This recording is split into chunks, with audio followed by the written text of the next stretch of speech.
அனைவருக்கும் காலை வணக்கம். இன்னைக்கு செப்டம்பர் 5 அப்படின்னாலே உங்கள் எல்லாத்துக்கும் நினைவு இருக்கும். இன்னைக்கு ஆசிரியர் தினம் அப்படிங்கிறது தான் நிறைய பேத்துக்கு தெரியும். ஆனால் இன்னொரு முக்கியமான தினமும் கூட தாங்க. அது என்னன்னு பார்க்குறீங்களா?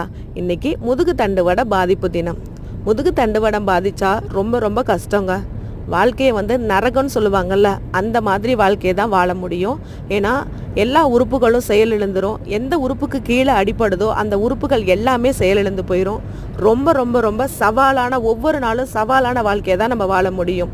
அதுக்காக இன்னைக்கு பார்த்திங்கன்னா ஒரு விழிப்புணர்வாக இருக்கணும் அப்படின்றதுக்காக இன்னைக்கு திருவண்ணாமலையில் சோல் ஃப்ரீ இன்ஸ்பயர் சென்டர் மாற்றி யோசி அப்படின்ற ஒரு ப்ரோக்ராம் நடத்துகிறாங்க. இன்றைக்கி நாங்கள் அதில் தான் போய் கலந்துக்க போகிறோம். என்னை போல் தண்டுவடை அடிப்பட்டவங்க நிறைய பேர் அங்கே வருவாங்க. அவங்களோட வாழ்க்கையில் உள்ள அனுபவங்களை நம்ம தெரிஞ்சுக்கலாம். அங்கே ப்ரோக்ராமில் நடத்தினோம்னா இன்னும் நம்மளுக்கு ரொம்ப உதவியாக இருக்கும். இன்றைக்கி நாங்கள் அங்கே தான் போகிறோம். Bye friends.